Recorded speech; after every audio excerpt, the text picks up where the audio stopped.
시선집중 광주에서는 전남도지사 후보들과 함께하는 그런 시간 갖고 있는데요. 오늘은 더불어민주당 전라남도지사 김영록 예비후보 만나보겠습니다. 스튜디오에 나와 계십니다. 안녕하세요 후보님. 예, 안녕하십니까. 김영록입니다. 네, 아침 일찍 이렇게 스튜디오에 나오시느라고 굉장히 바쁘셨을 것 같은데 오늘도 지금 목포에서 올라오시는 길이시죠? 예, 제가 선거 사무실은 순천에, 네. 숙소는 목포에 그렇게 있습니다. 이 선거 운동하시느라고 이 전남을 다 누비시려면 상당히 일정이 빠듯하시고 또 건강도 많이 챙기셔야 되겠어요. 예, 지금 선거 예비후보 등록 10일째 뛰고 있는데요. 네. 눈코 뜰 새 없이 바쁘죠. 건강은 또 제 스스로 잘 챙겨야 됩니다. 네. 지금 후보님께서는 문재인 정부 이 초대 농림축산식품부 장관을 지내시다가 이렇게 전라남도지사 선거에 출사표를 던지셨는데요. 출마하시게 된 배경부터 먼저 이야기를 들어볼까요? 예, 저도 사실은 농림축산식품부 장관으로 있으면서 주로 일 중심으로 정말 특히 이제 최근에는 AI 네. 동계올림픽을 앞두고 AI 막고 이런 일 때문에 장관 업무에 굉장히 충실히 해야 되겠다 이렇게 생각을 하고 있었습니다. 네. 그런데 이제 아시다시피 2월 초 됐을 때 제 일당을 사수하기 위해서는 국회의원 현직 국회의원이 출마 자제 이게 이제 티 나온 거죠. 네. 그렇게 돼서 저에게 이제 출마 요청이 있게 됐는데요. 그런 과정에서 저도 장관을 계속 해야 되겠다는 생각을 했습니다만 또 특히 이제 중앙의 농민단체들은 뭐처럼 우리가 소통할 수 있는 장관이 왔으니까 좀 더 해라 그런 의견이 많았는데 우리 지역분들은 장관을 언제까지 할 거냐 왜 지역은 돌보지 않느냐 과연 누가 제대로 할 수 있는 사람인지 생각해 볼 때 장관보다는 그래도 지역을 위해서 봉사하라 그런 요구가 많았어요. 그래서 출마를 하게 된 거죠. 중앙이나 이런 농민들의 요구도 굉장히 고민을 좀 하셨지만 지역민들의 또 강력한 요구 때문에 전남지사에 출마하시게 됐다 이 말씀이시네요. 예. 그렇다면은 뭐 여러 가지 그 고민도 있으셨다는 이야기신데요. 그런데 출마 과정에서도 이 지역위원장이 이렇게 선거 후보로 신청을 할 때 120일 전까지 지역위원장직을 사퇴해야 된다는 그런 규정을 위반했다고 굉장히 좀 더 경선 자격에 대한 논란이 좀 있었거든요. 그 부분에 대해서도 한 말씀 좀 하실 말씀이 있으실 것 같아요. 예, 제가 뭐 경선 과정에 자격 문제가 있기 전에 제 이제 예를 들면 그 2월 초에 이충석 사무총장이 당 지도부 방침에 따라서 저에게 출마 요청을 해 오신 거거든요. 네. 그래서 제가 그 당시에는 방금 말씀대로 여러 의견을 듣고 당의 요청에 따르겠다 이렇게 됐는데요.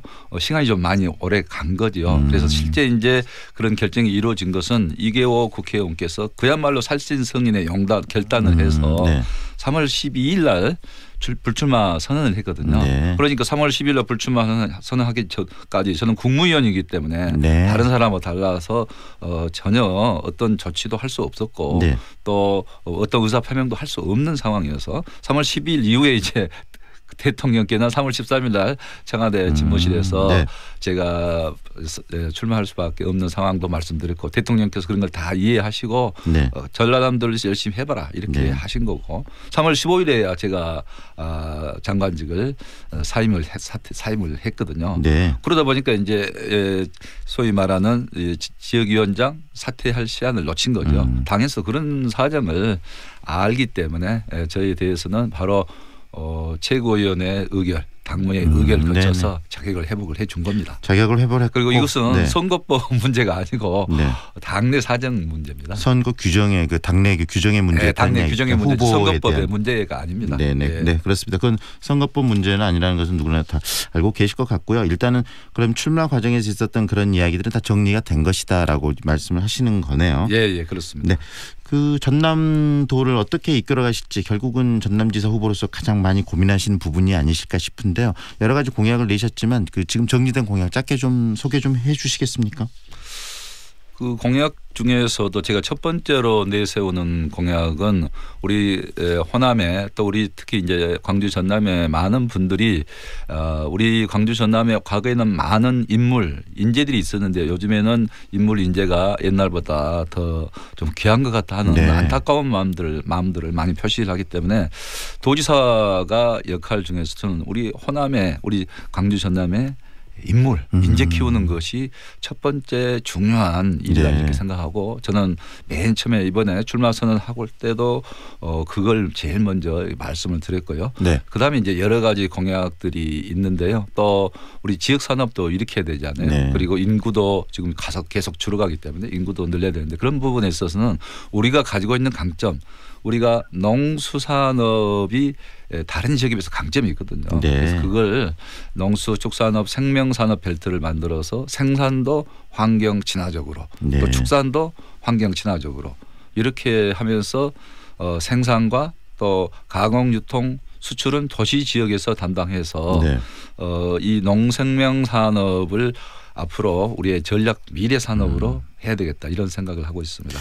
농업을 생명산업까지 발전시키게 내시겠다는 이야기시네요. 그래서 네. 4차 산업혁명 시대에 이 유기적인 좀 더 생명이 들어가 있는 농업을 만들어내시겠다 이렇게 이해가 좀 되는데요. 그 궁금해지는 게 인물과 인재 굉장히 공감되는 부분이거든요. 후보님. 예. 어떤 식으로 이 호남의 인물들을 발굴해내고 그들을 키워서 중앙무대에 진출시키고 또 지역 발전으로 연계시키는가 좀 구체적인 방안들도 설계해 주실 수 있을까요? 이제 주로 젊은 분들을 대상으로 해서 지금은 이제 장학금 위주잖아요. 네. 장학금 위주에서 이제 사회 각계각층과 제가 도지사가 된다면은 정말 충분히 협의를 해서 인재육성 재단을 만들고 네. 뭐 정치 분야뿐만 아니라 경제 또 문화 또 관광 예술 이런 여러 분야 예를 들면 또 농업에도 새로운 리더 지도자들이 필요한 거거든요. 네. 그래서 각 분야의 리더와 지도자를 육성하겠다는 뜻인데요. 그 부분은 구체적인 부분들은 앞으로 인재 육성 재단을 만들고 네. 또 그걸 통해서 많은 언론들 우리 도민들 의견을 집약을 해서 이제 인재 육성 그것은 실천이라고 생각합니다. 네. 사실은 실천이 제일 중요하다 이렇게 생각을 합니다. 네. 공약 이야기를 먼저 들었는데 그렇다면 지금 전남을 이끌어 가실 생각을 하시면서 지금 전남이 갖고 있는 문제점, 한계점은 또 무엇이다라는 고민도 좀 하셨을 것 같아요. 그 부분은 어떤 한계점이 지금 있다고 생각하십니까? 우리 전남은 지금까지 농수산업 위주로 네. 해왔기 때문에 지금까지는 많이 좀 낙후되어 있다. 네. 또 우리가 정치 권력에 있어서 우리가 중심에 서지 못한 경우가 많았었기 때문에 특히 이명박 박근혜 하에서 지역이 소외됐다. 네. 또 낙후됐다. 그런 부분이 있습니다. 그래서 이제는 그럼 어떻게 할 것이냐. 어떻게 인구를 늘리고 일자리를 늘리고 네. 지역을 정말 더 앞서 나가는 발전된 지역으로 만들 거냐. 이제 이런 부분인데요.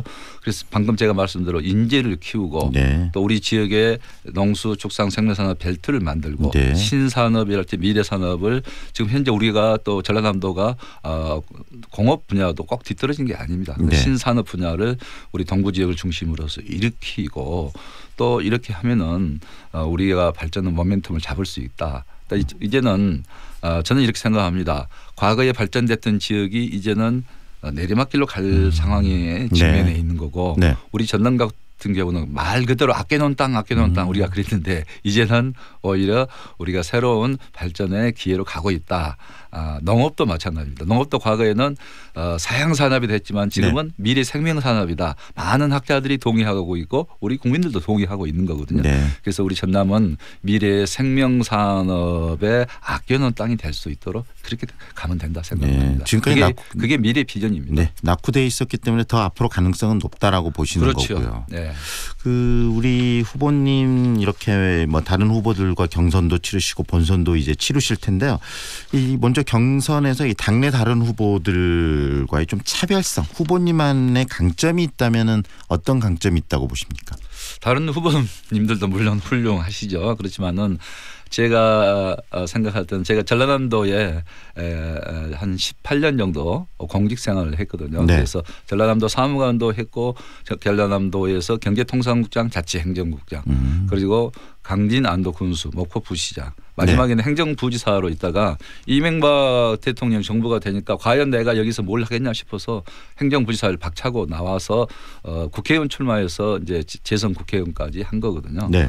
그래서 그동안에 그 중앙과 지방 행정자치부도 제가 10년을 근무를 했습니다. 그래서 네. 중앙부처, 지방 전라남도 또 일선 행정 그러니까 국회 경험 이제 최근에는 문재인 대통령과 함께 네. 초대 내각에서 농식품 장관을 했기 때문에 네.